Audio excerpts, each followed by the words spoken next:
Well, I'm very happy and honored to be here. My wife told me we had a weekend at the church here. I got excited. The topics that were desired were regarding cancer, how to prevent it, and also how to treat it. Unfortunately, we usually see patients after they've got it. And so what we've found, though, is that the things that we use to strengthen the immune system to fight cancer will also strengthen the immune system to help prevent cancer. And so there'll be kind of a mix between prevention and treatment, and I think you'll see why. Interesting thing, tonight we're going to talk about phytochemicals, and there's a sort of a biblical perspective as well. If you look at the two programs that are being used today, one is Gerson Therapy has used, and we're going to be talking a little bit more about him, has used vegetable juices to help get the phytochemicals we need to treat cancers. Another individual has been using pressed vegetable juices to strengthen the immune system to fight autoimmune diseases.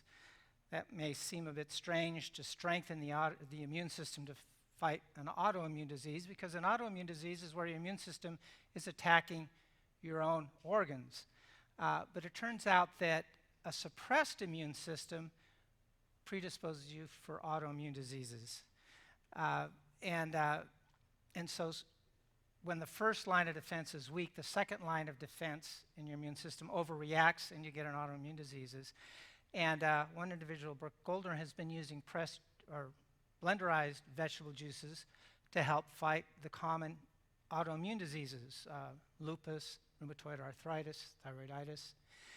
And I thought it's interesting they're both using vegetable juices. Was there a biblical reference to this? Actually, if you look in the Garden of Eden, the original diet was, you remember? Fruits and seeds. Do you have to kill a plant to eat the fruit? No. Do you have to kill a plant to eat the seeds? No. Because nothing died in the Garden of Eden. And they were very happy. But after sin came in, if you look, you'll read that God added another type of food, the herbs of the field, the vegetables, the leaves, stems, and the roots, which you generally have to kill a plant to get. And I often wondered, why did he include those after the fall? Well, my belief is that before the fall, we didn't need an immune system. The animals were subject to mankind, to Adam and Eve. They had dominion over the animals, but also they didn't have to, that would include the bacteria, the viruses, anything else in the creation. He wouldn't have to have an immune system to fight. After the fall of man, God realized that man would now need to be protected. He wouldn't have the dominion over the animals, but also over bacteria and viruses. He would need an immune system. And he added the vegetables to strengthen the immune system. At least that's my belief at this point, from what I've seen. So let's talk about phytochemicals and how they're used.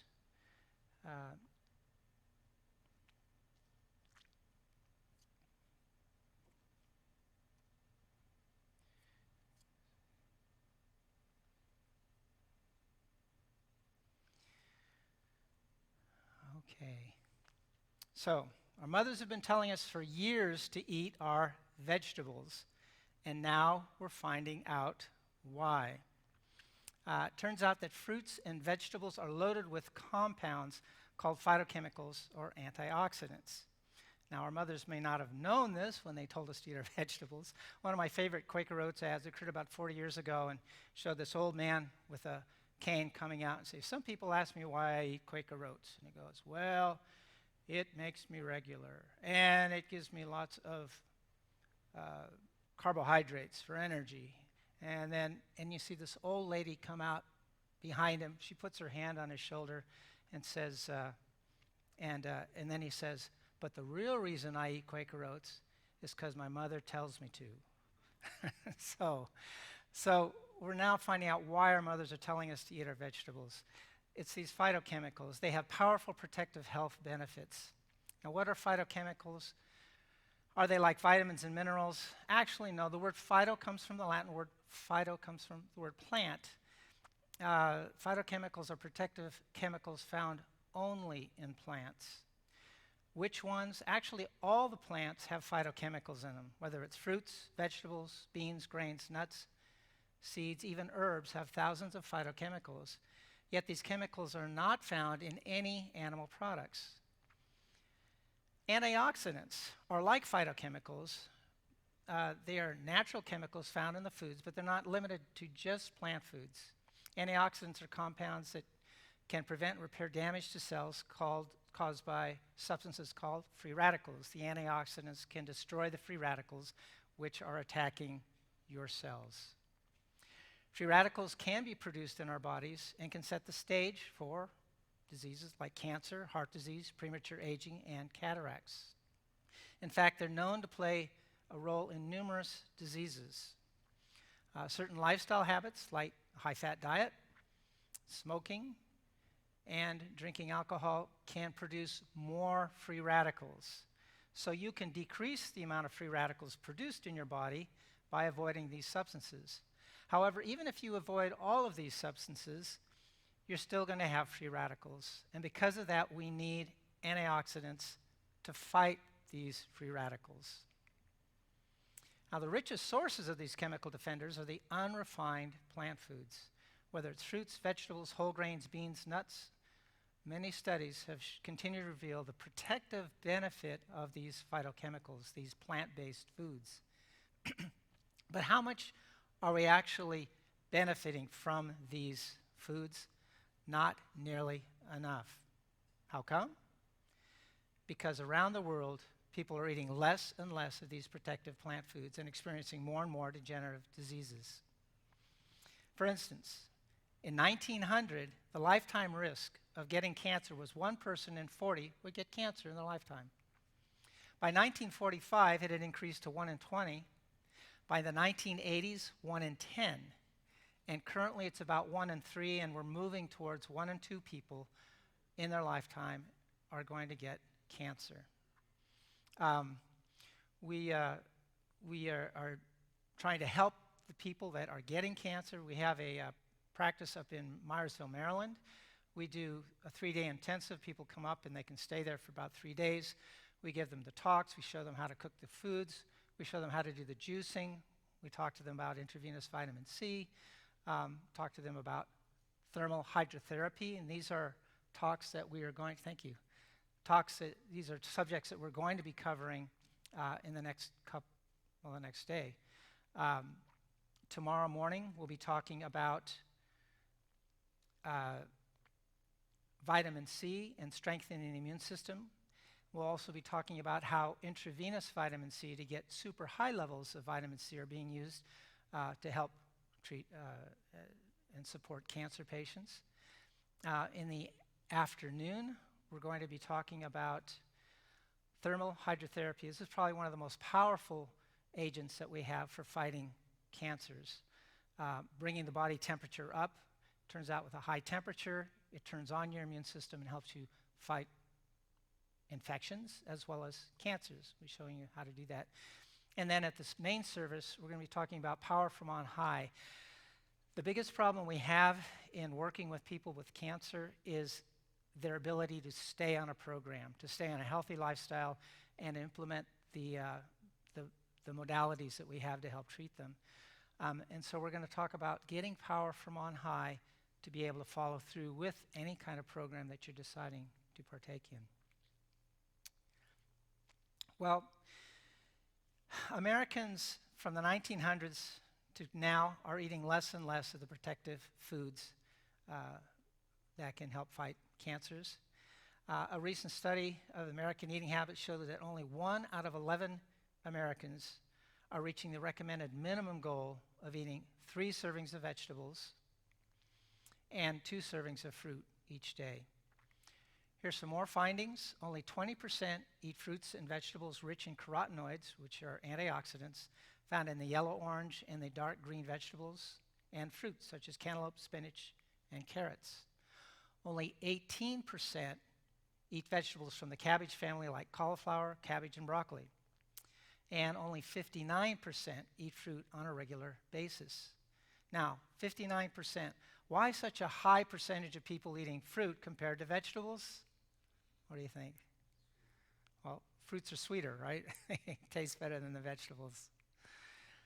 Only 28% eat fruits or vegetables rich in vitamin C, citrus fruits, strawberries, red and green peppers. Only 16% eat whole grain foods, like breads, cereals made with brown rice, oats, and whole wheat. Now, what are the benefits can we expect by eating these fruits and vegetables? Actually, quite a few. God has given our bodies the ability to prevent disease, but it's also given us the ability to reverse and fight disease if we'll only provide it with the nutrients it needs to fight the diseases. So if I were to tell you a simple, proven method to cut your personal risk of cancer by 50%, would you be interested? I think you would. Worldwide, cancer has become one of the greatest thieves of personal health and happiness and life itself. Yet more than 200 studies over the last 100 years have consistently shown that those eating largely of plant foods can cut their risk of cancer by about half compared to those that eat few plant foods.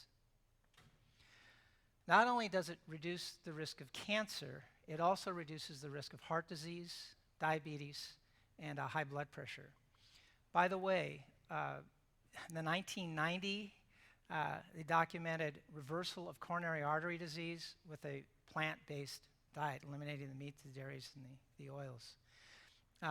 We regularly see people reducing their insulin needs, their diabetic medication needs, and many times getting off of their medications by simply switching to the plant-based diet without the free oils.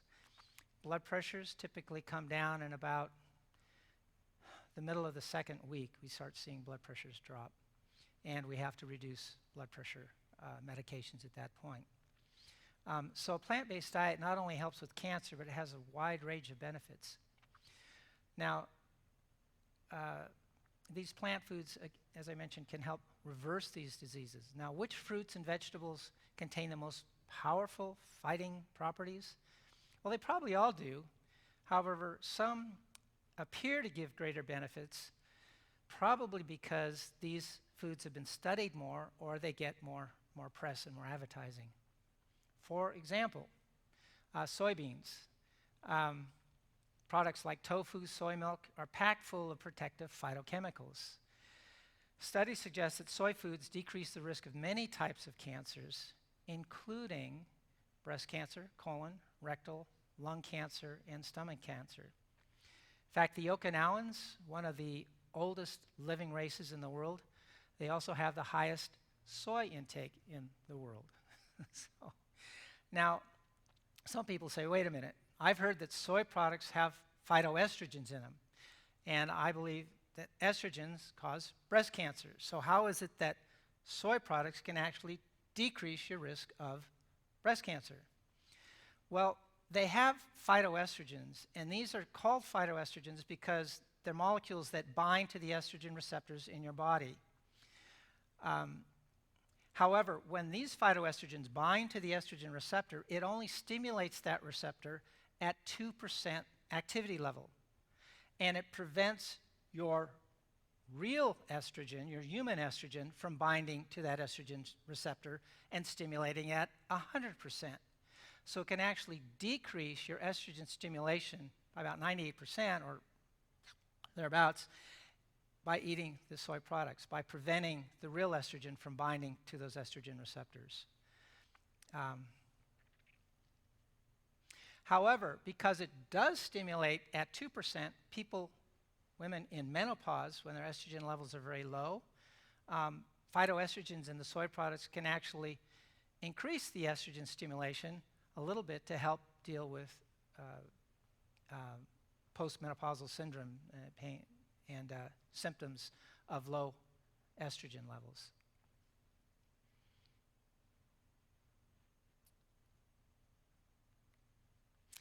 Now, phytochemicals are found in whole grains such as wheat, rice, and oats, and have been shown to reduce the risk worldwide of cancer and heart disease. Now, heart disease, cardiovascular disease includes heart attacks and strokes. Those are the two biggest killers, especially in America. Now, these phytochemicals are not distributed throughout the grain uniformly. They're actually concentrated in the bran and the germ. But when you refine the bran and the germ, and you take away the bran, you take away the germ, you get refined a grain. Now, in old-time China, they used lots of polished rice that didn't have the bran or the germ. And I thought, you know, back when China used to be a poor country, now it's an economic giant, but back when it was a poor country, I thought, why would they go to the extra work of polishing the rice? Why wouldn't they just give them whole grain rice? Well, the problem is that the germ has the oils in it, and it has the fat-soluble vitamins in it. And because it has the oils and the essential oils that you need in there, those can go rancid, and it can shorten the shelf life of the grain. So they polish the rice to get rid of the germ and get rid of the bran, so it prolongs the shelf life of the grain. So it prolongs the shelf life, but it does not prolong your life, okay?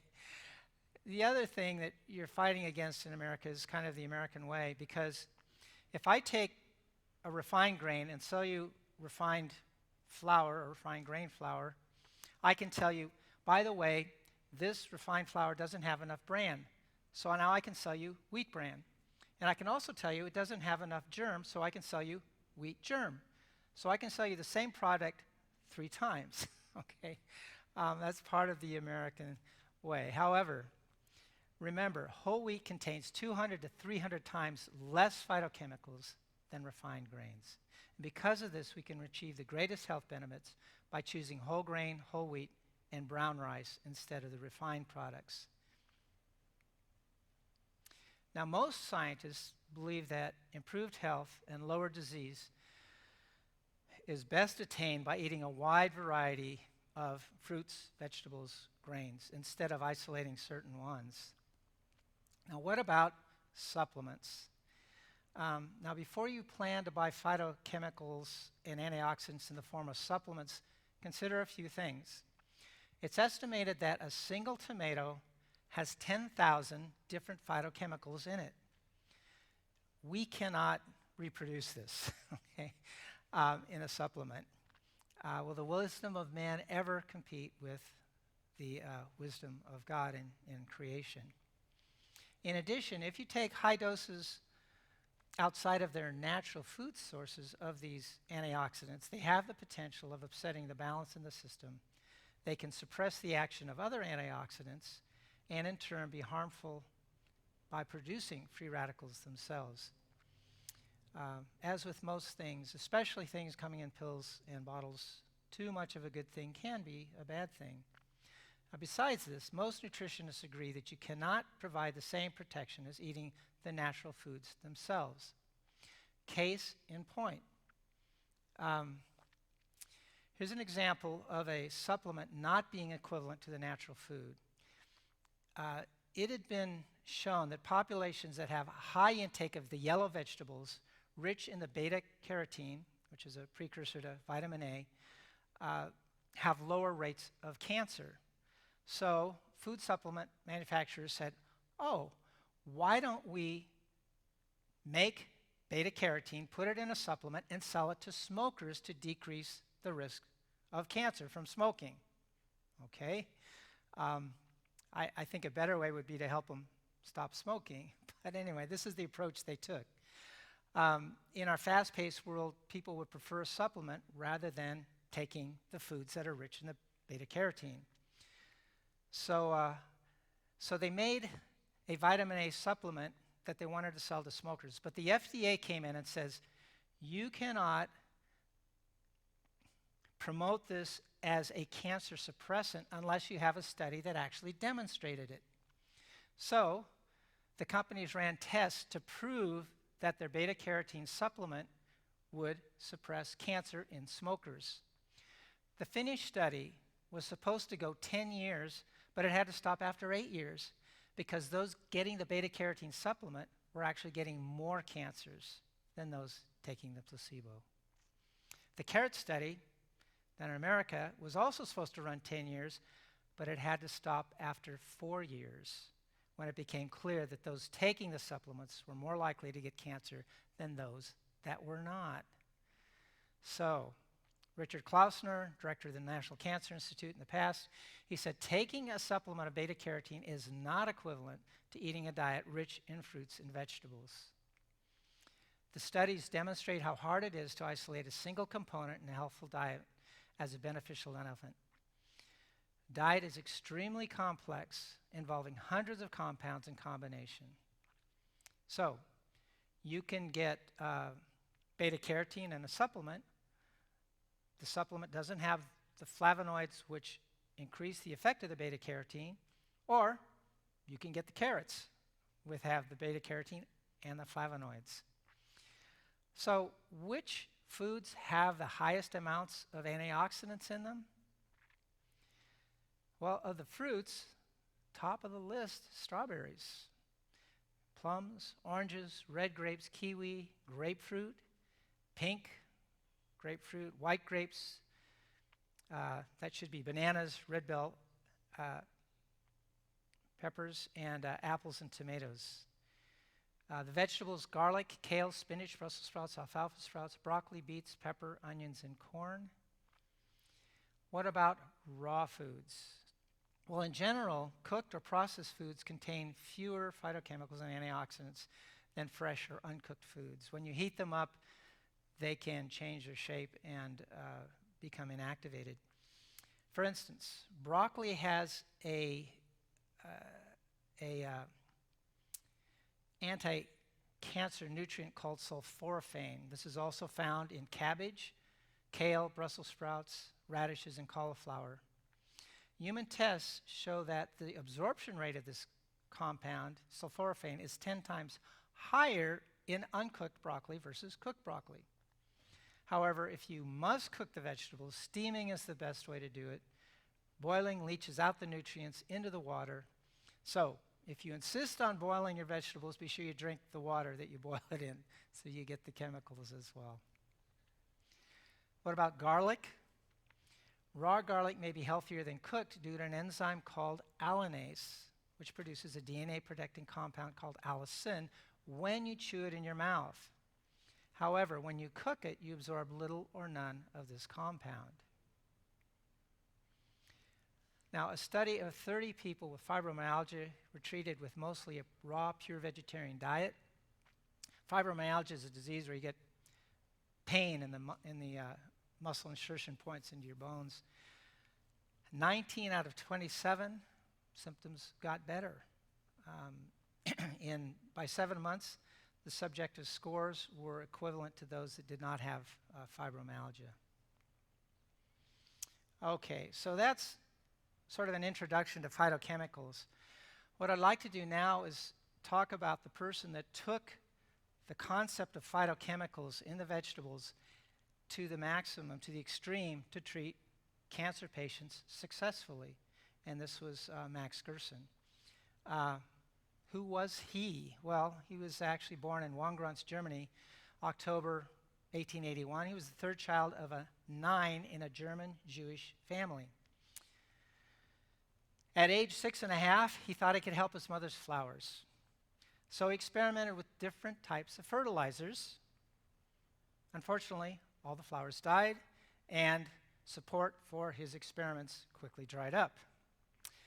At the end of high school, he took the country's required math test, and he found a problem that he'd never seen the likes of before, but he proceeded to set up an equation to solve the problem. The professor couldn't judge the answer right or wrong. He sent it to a famous math professor in the University of Berlin. The response was that he had produced an entirely new and original solution and that he should absolutely study mathematics. However, upon graduation, his family felt he'd have a brighter future if he studied medicine. So he went into medicine. Max Gerson studied at the University of Germany for his medical degree. As a medical student and intern, he started experimenting with dietary means for curing migraines and later other diseases. He completed his internship in 1907. During World War I, he served as a captain in the German Army Medical Corps. By 1928, 10 years after establishing his own practice in Germany, Dr. Gerson treated 3 hopelessly ill people suffering from cancer through dietary means that he had been developing. 1933, barely escaped capture and imprisonment in a Nazi death camp for being Jewish. He moved his family to Vienna, Austria, where he completed his book on tuberculosis. 1938, he moved his family to the United States, passed the New York State Board, and opened a medical practice on Park Avenue. He continued to develop his dietary therapy and obtained success with many types of serious health difficulties, especially cancer. He treated hundreds of patients given up to die after receiving surgery and radiation.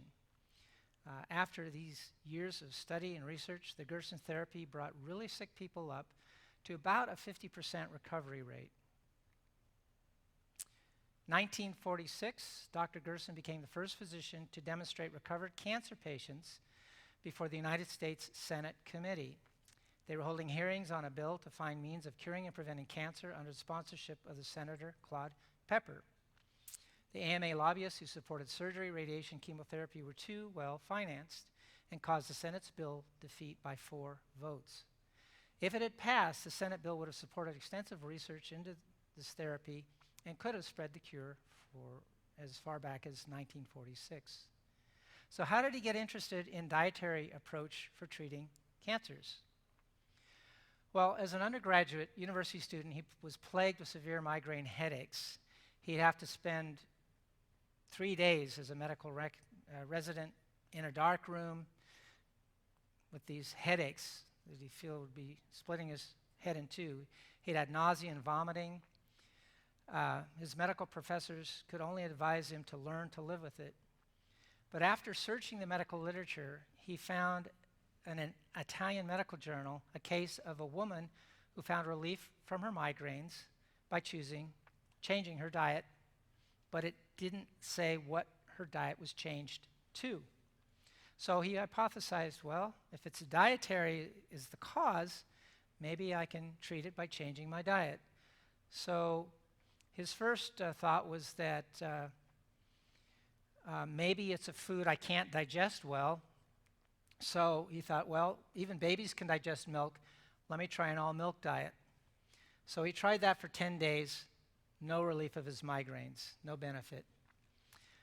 Then it occurred to him that animals never drink milk after weaning. He also noted that the human digestive tract is very similar to vegetarian animals, not to carnivores. The small intestines of a human is around 30 feet long.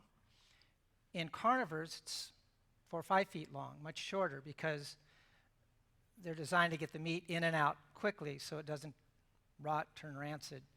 But the longer digestive tract in vegetarians allows them to absorb more nutrients and get more benefit from the plant foods that they're eating. He said, well, if humans' digestive tract resemble vegetarians, maybe we should be on a vegetarian diet. So he thought maybe fruit, vegetables, and grains is what he needed. So he tried an all-apple diet for 10 days. Raw apples, baked apples, applesauce, apple juice, apple compote, and his migraines resolved. He then slowly added other food items. If he wasn't tolerant to one of the foods, he would get a migraine as quickly as 20 minutes. He found that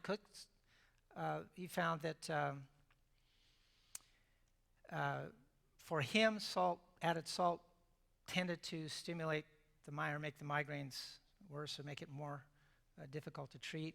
We've actually found that salt is an essential ingredient in the diet. We have a whole talk on hypertension where we share that salt isn't the main cause of hypertension. Salt is what the body hangs on to correct the problem, which is insulin resistance, narrowed arterioles. But that's a whole different topic. At any rate, he had a migraine diet, vegetarian diet. And when patients came to him complaining of migraines, he would put them on this migraine diet, and they would get better.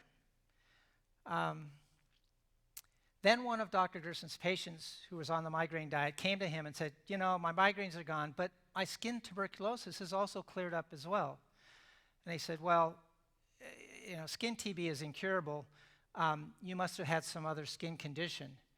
And he said, no, here's the documentation. He showed them the documentation that it was skin tuberculosis, that had cleared up. So for the first time in medical history, Dr. Gerson saw skin tuberculosis cured by a treatment, this change in diet. So after being convinced that the diet was helpful, he said, do you know anybody else with skin TB? He says, oh yeah, my friend's down at the skin TB clinic down the road. So he would send them to Dr. Gerson, put them on this diet, and they would be getting better.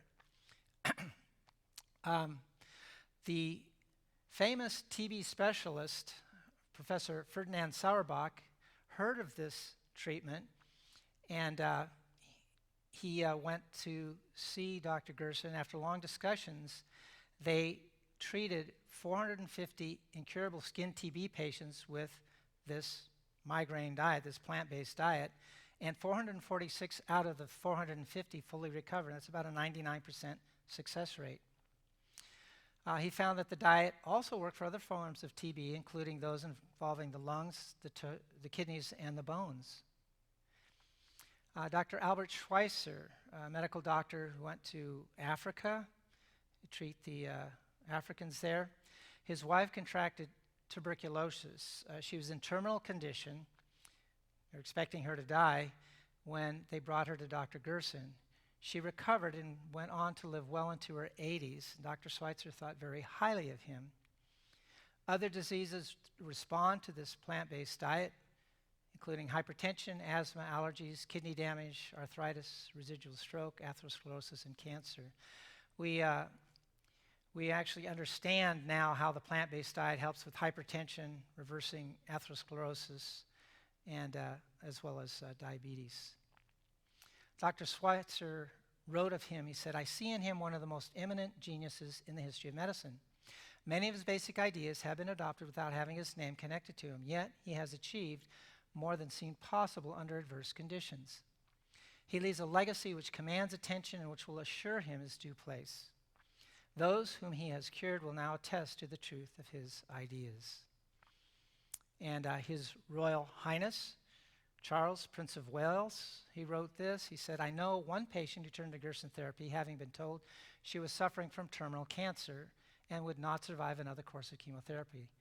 Happily, 7 years later, she's alive and well.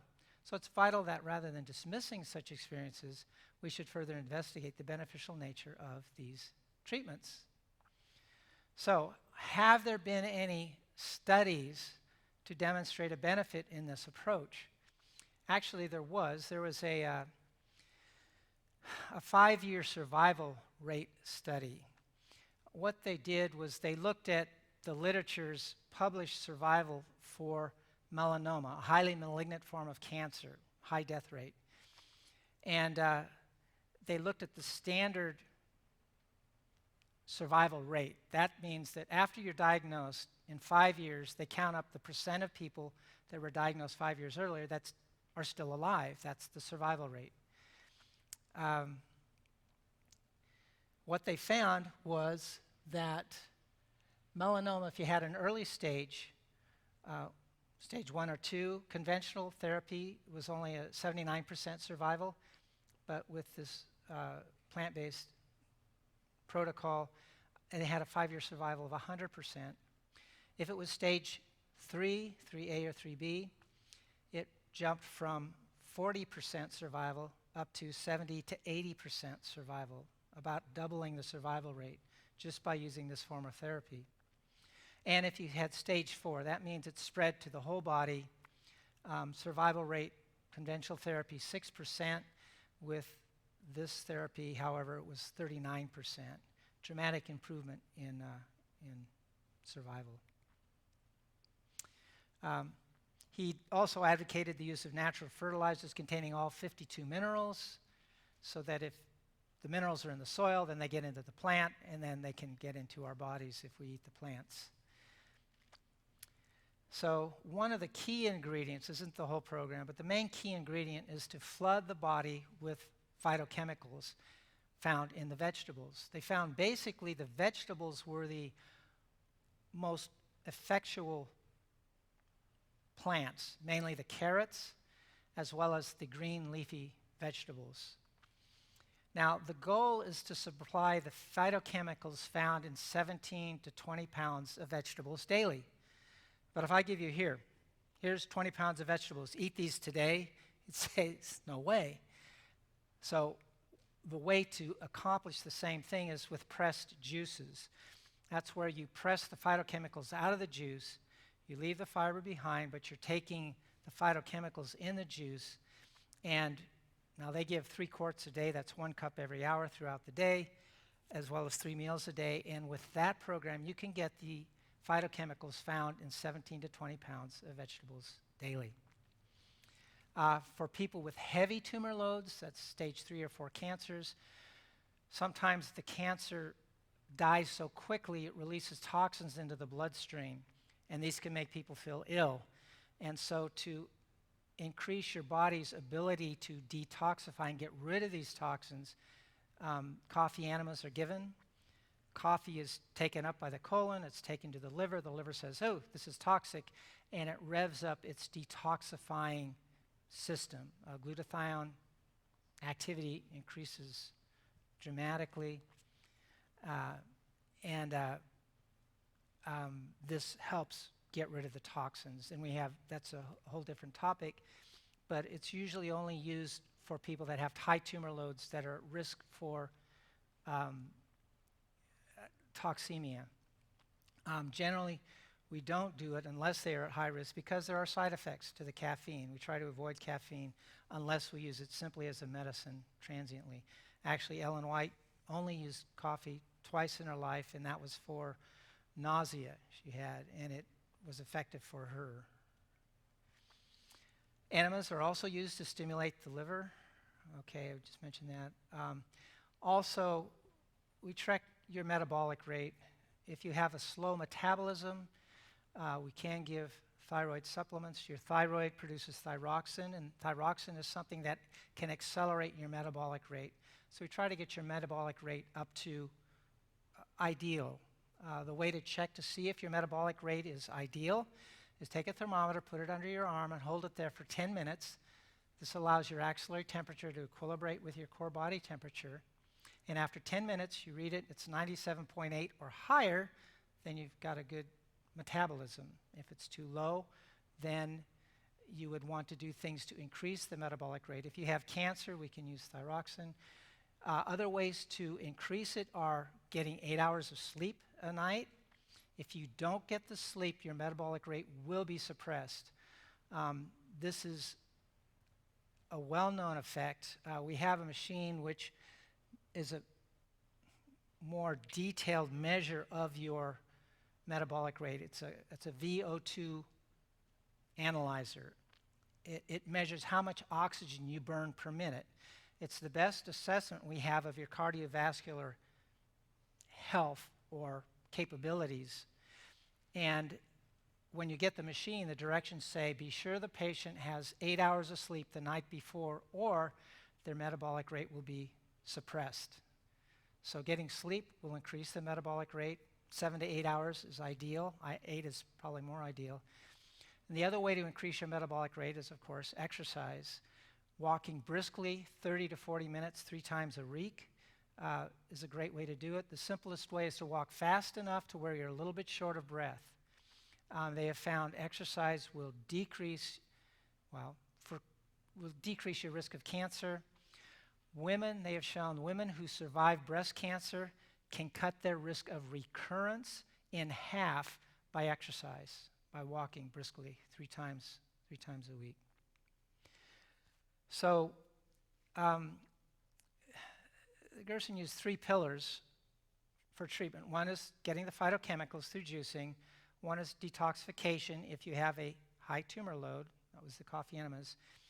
And the third one was accelerating the metabolic rate, as we just mentioned. So I just want to look at juicing because this is something that you can do very simply at home. If you're wanting to prevent cancer, pressed juices can be very helpful. If you're wanting to treat or really support a person with cancer, you would want to use the pressed juices, maybe a higher quantity than just for prevention. Interestingly, most approaches to cancer, alternative approaches to cancer, all include pressed juices. Lorraine Day's program in California, orthopedic surgeon who had breast cancer, treated herself with juicing protocol, and she advocates the juicing protocol. Dr. M up in Washington. Hallelujah Acres uses raw foods instead of juicings. We use juicing at Hartland Institute. But all of them are basically takeoffs from the original use, which was from Gerson, which he introduced in the 1920s and 30s. Their program gives 1 cup of juice every hour throughout the day. We've modified it to give 2 cups of juice 3 times in the morning. That's about a quart and a half. And then in the afternoon, that allows us to give herbal teas. The herbal teas we usually use are Podarco, wormwood, and Easiac tea. Easiac has a long track record of being very helpful for cancer patients. This is basically the protocol that we use to help support patients with cancer.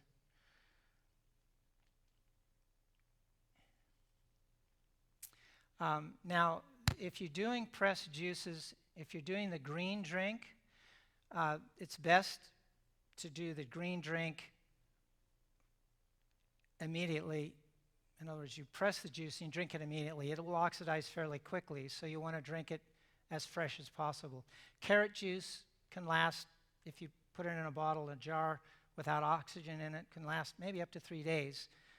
Ideal, drink it within 4 hours, but it can last up to 3 days. One of the best ways to store the fresh carrot juice is get a bell jar, fill it up to the brim with no air in it, actually make it so that it's kind of a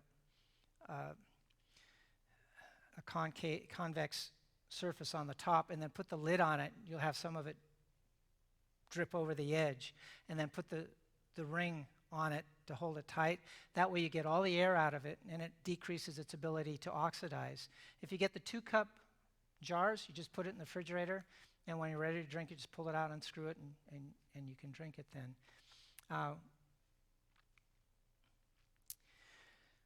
What kind of juicers do you want to use? Wheatgrass juicers are really only good for wheatgrass. Wheatgrass is a good source of greens. The reason we don't use it, however, is because half the patients get nauseated from the wheatgrass. And so we want something that everybody can take, that we don't have to, filter out who can tolerate this and who can't. So we don't use wheatgrass juicers. Citrus juicers are good for citrus, but they have found that citrus doesn't seem to be the effective ingredient for helping patients get better from cancers. Blenders, people say, well, can I just use a blender? The problem is the blender's great for many things. It leaves the fiber in, and fiber is a good thing. However, in this case, we want to remove the fiber so that we can get more of the phytochemicals and get more vegetables. So we don't use the blenders because the volume of the phytochemicals with the fiber is more than most people could take in a day. What about centrifugal juicers? The problem is these don't grind up the juice fine enough, and I'm going to give you some more information as to why we don't use them. They leave a lot of juice intact, and they found that the bottom line is people don't get well, many patients don't get well with the centrifugal juice, but when they switch to pressed juice, they start getting better. Masticating juicers is a step in the right direction. It's where they chew up the vegetables and press them against a screen, and the screen then holds the fiber back and allows the juice to flow out. But still, it's not as good as press juicing, and I'll show you why in a minute here. This is a twin gear juicer. It uses those two gears and augers that spin and pulls the produce in, chews it up, and then it pushes the fiber against a screen to extract the juice. The problem is whether it's masticating, twin gear, or centrifugal juicers, they all have one thing in common. They extract the juice by forcing the plants against a sharp screen. Many brands of screen extractors market themselves as cold pressed, but they aren't cold pressed, and so they don't have a press at all.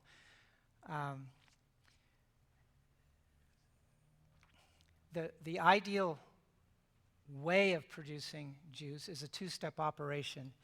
It's where you take the vegetables and you grind them up and you get a juicy pulp. You put that in a drill cloth. You fold it over in thirds this way and in thirds this way, and you then put it in a press, and that presses the juice, and the juice comes out through the drill cloth. It leaves the fiber behind, and you get much more juice that way, and it's a better quality. This is the Norwalk juicer. This is sort of the classic juicer, the first one that came out, and I'll show you how this works shortly. They're expensive, like $2,500 new, $2,000 if they're used, but I'll show you a cheaper way in a minute here.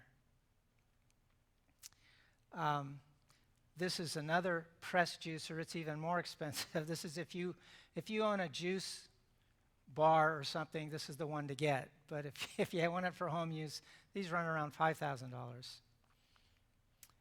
But I'll show you an easier way in a minute here. So why use cold press? Well, it produces 35% more juice per pound of carrots than a centrifugal juicer. So you get more juice. If you take centrifugal juice and put it on a shelf, the sediment settles out and the fluid on top is clear. You can see through it. But if you press the juice and put that on the counter, some of the fiber settles out and the fluid on top is opaque. You can't see through it. There's a difference in quality. Also, if you taste the juice, you can taste a richer quality in the pressed juice. But the bottom line is, I talked to jurors, and they've been doing this for probably 100 years now, and I said, why don't you use centrifugal juice? They said, well, we have many patients that when they use the centrifugal juicer, they don't get better. When they use pressed juice, they start getting better. So the bottom line is it's more work, but if you're fighting cancer, pressed juice is the way to go. Here's some studies showing the difference. If you look at that. If you look at carrots, this is centrifugal juicer.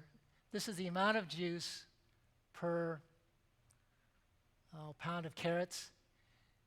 You get 40 ounces, but if you use a masticating, you still get 40 ounces. And if you use a pressed juice, you get about 50%, well, about 25% more juice.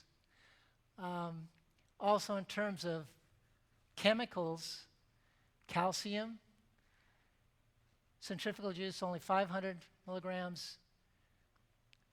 A masticating juicer triples that, but you get about 6 times more calcium per pound of carrots than these centrifugal juicers. And that goes for a lot of the different minerals. And I would expect that this would be true of the phytochemicals too. You're going to get more phytochemicals when you press the juice. By the way, my son had some alpacas, and we used the centrifugal juicer, and we would take the pulp and we would feed it to the alpacas because it still had a lot of juice in it. But when we started doing the pressed juice and we would take the fiber to the alpacas, they wouldn't eat it because there was no juice left. So how do you use it? I want to show you a short video here to demonstrate how to use it because it is fairly easy here. Let me see if I can. This is off the YouTube.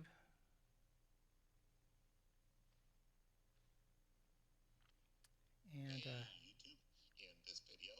now, is there a way that this mic can go to the computer? Can I try it? I'm going to share some tips that my wife and I have learned over the last 2 years using our Norwalk juicer. Okay, we need this.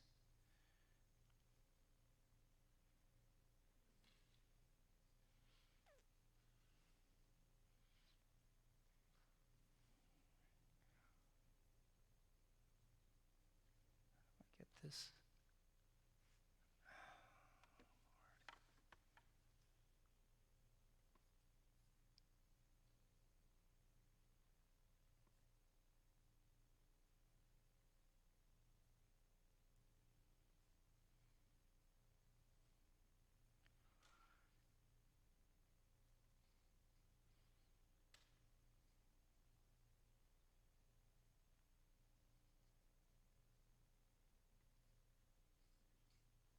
Strange. How do I get this to go?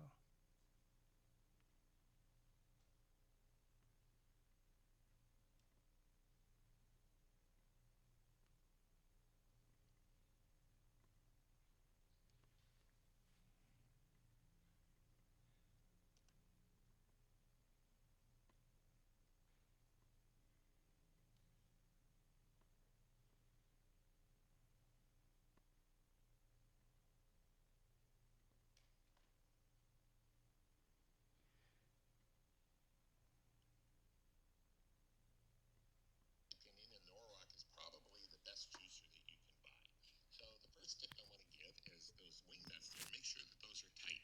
And while you're juicing, if you hear a kind of a loud noise, just double check to make sure that they haven't come loose, because the cutter can hit that housing if those do happen to come loose. And the second tip, which I'll go into great detail later, is to use those two measuring cups in the plate that I just set down there instead of the method that Norwalk recommends. So here we are grabbing the cloths. We prefer the cloths to the bags out of the freezer, and you want to store those in the freezer, and that's what Norwalk recommends to help keep, they just last longer that way, and it keeps bacteria or something from growing on them, I'm not sure. But anyhow, we put them in this little saucer with a little bit of water to thaw them out, and by the time we're ready to juice, they'll be thawed out and ready to go. So the next tip is with the screens. Don't just assume that the screen that Norwalk recommends is the best, because you kind of want to experiment. Here we're using a screen that's one smaller than the juicing screen, which works best for carrots. You wouldn't want to use that on greens because it'll clog it up, but it works great for carrots. So, of course, the big problem with the Norwalk is as you're putting stuff in, the cutter tends to shoot it back out the top. And so you want to keep that top covered. Another thing you want to do is keep, you can see I'm putting that carrot in upside down because there's more material at the top of the carrot, which is at the bottom as I put it in there, which helps to keep it from squirting out the top. So the key is to just keep a little bit of material above the cutter, and that helps to keep it from shooting. And sometimes putting a couple carrots helps, but just be careful. So because we're using cloths and not the bags, you can actually see how much material is in that measuring container below the juicer there. So you can see I've got about 3/4 of a cup, or 3/4 of the container. You can see there's a lot of juice there, more than Norwalk recommends putting into the bags. You can see that bag's pretty full.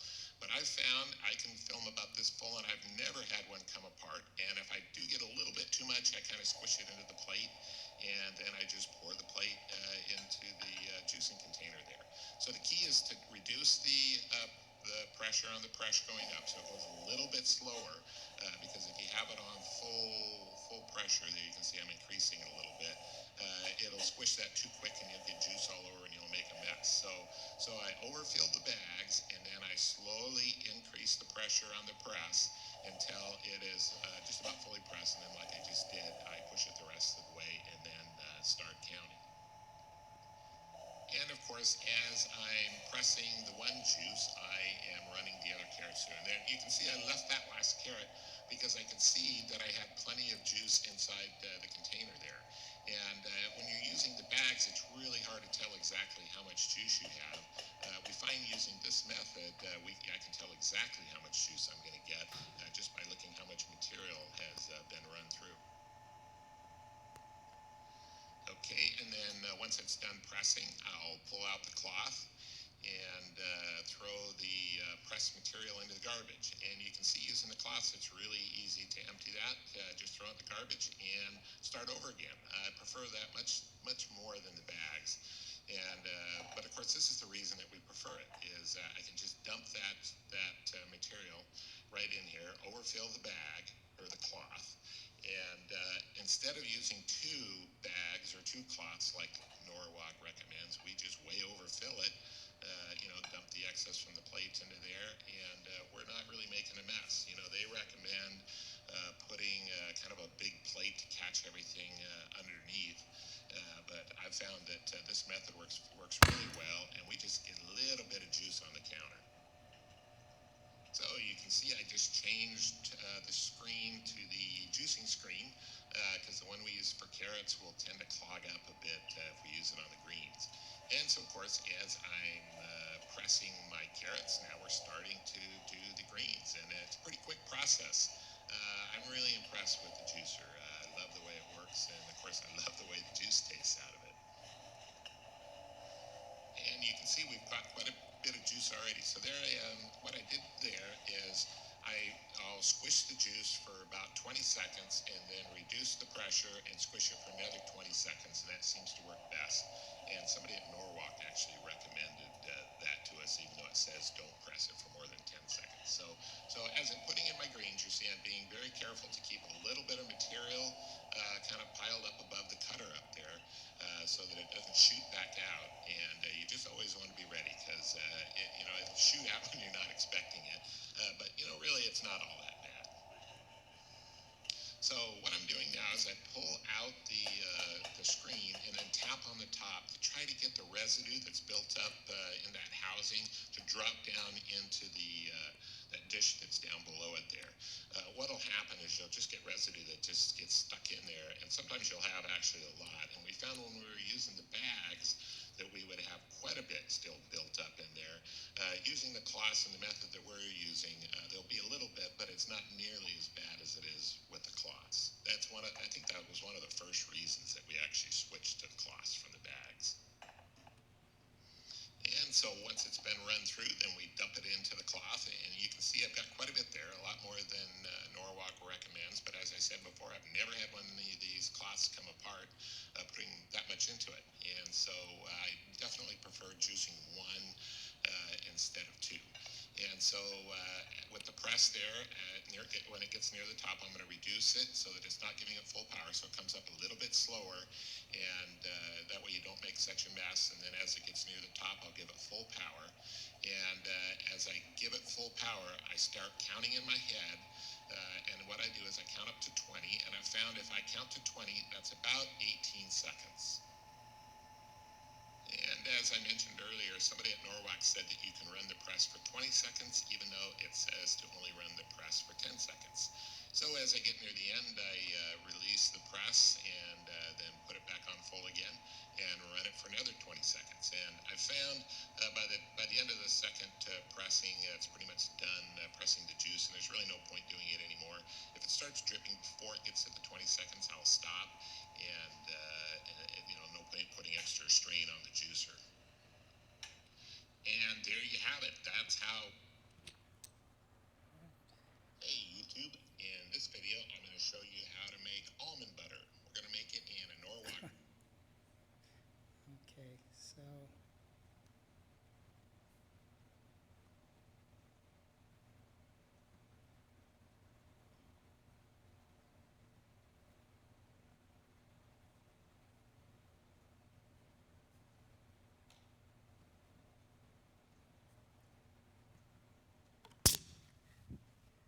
okay, just an update. Norwalk juicer has been around for about close to 100 years. It just went out of business October of last year.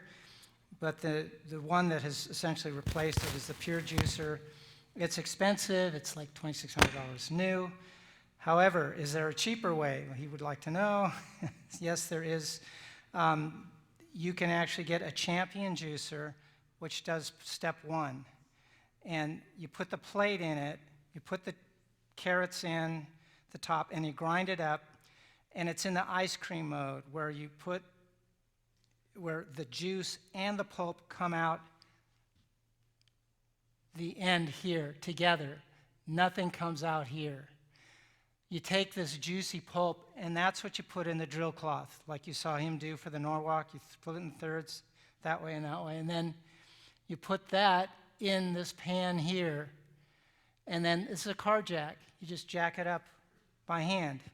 And it presses the two pans together, and the juice comes out here. They were making these. I can't find this brand online, but there are other brands you'd have to look for. Gerson actually recommended the Norwalk, the Pure Juicer, and also this as well. The end product is identical. This one just takes a little more work, a little more time. If you're running a lifestyle center, get the Norwalk juicer or get a Pure Juicer. If you're doing it at home, just get this thing. That's all you need, and it'll work. So God said, "See, I've given you every plant yielding seed that is on the face of all the land, every tree with seed in its fruit, you shall have them for food."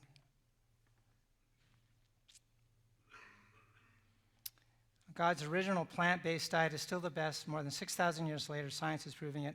Common sense tells us it is so. So I don't know if we have time for questions or how you want to proceed from here at this point. Were there any questions? We have time. I'm sorry, what? We have time, unless... Oh, okay, all right. Were there any questions? Just have to speak up. This is the program. We do this at Hartland. We have people come. They stay for 11 days. After January, it's going to be 17 days because we really need more time. We're starting. Hartland was usually basically doing all kinds of lifestyle issues, hypertension, diabetes, heart disease, weight control, and they still do that. But we're seeing a lot of cancer patients, so we're switching an emphasis, and we see a lot of cancer patients. And when they come, basically our main goal is to train them what to do at home. We do it for them during the session, but the key is for them to be able to continue it at home. Juicing is one of the core elements that we teach them how to do. It's a 17-day program. We have a 3-day program in our office in Myersville. People come. They can either stay in a hotel, and we see them for 3 days. We do all the lectures. This is one that we would share with them. We give them the plant-based foods. We do the cooking classes as well, and we show them how to do the juicing. We also, and then we encourage them to continue when they get home. And then the other, we'll be talking about vitamin C, intravenous vitamin C. We do that at Hartland. We also do that up in Myersville, in our clinic in Myersville, Maryland. And when patients come to Hartland, if they're doing the intravenous vitamin C, we also share with them locating a place near their home so that when they go home, they can continue them locally, because a lot of people are doing that as well at this point. And then tomorrow afternoon, we're going to be looking at thermal hydrotherapy. That's where it turns out that when you get an infection, your body resets its thermostat high to generate a fever. And that fever is what turns on your immune system, and it will fight infections. The problem is with many cancers, that device isn't turned on. The fever isn't generated. So we give an artificial fever to produce the same immunologic response. When they do local hyperthermia, in other words, they heat up tumors locally with a BSD unit in an MRI, they have doubled the survival rate when they add that to standard chemotherapy treatments. It's now being used at Cancer Treatment Centers of America, but you can get the same effect by doing fever baths at home in your bathtub. I gave my wife her first treatment. She had breast cancer, metastasized to the axilla, and I did initial surgery, didn't get it all. And prior to doing further surgery, we did 6 weeks, once a week, of the hyperthermia. And when she went back, the lymph nodes had cleaned, they were clear, and the cancer had gone from invasive to in situ. It had regressed. So it's one of the more powerful things that can be done for cancer support. It also works for the common cold. So anyway, those are things we'll be talking about tomorrow afternoon. Yes, ma'am. What's that? I was wondering what pounds per pressure was that? Did it say? Pounds for pressure. Oh, in terms of the press? Correct. Boy, that's a good question. I've never had anyone ask that before. Yeah, I don't know. I know it's much greater than you can get with a masticating juicer, but I don't know. Wow, I'll have to look into that. 2,500 pounds per square inch? I'm sorry? I think there's somewhere between 2,500 to 4,000. Wow, pounds per square inch. Wow, that's good information. Okay. Yes, ma'am. Can you speak up? I'm sorry. Would an infrared sauna do the same thing? Yes. Question is infrared sauna. Can you do that instead of a bathtub? The difference is in a bathtub, water has a very high specific heat. Infrared sauna, for us to get the target temperature, it takes about an hour. What's a target temperature? Well, that's the temperature we need to get to optimally turn on your immune system. If we do it rectally, it's 104. That's the same as an oral temperature of 103, which is the same as an axillary temperature of 102.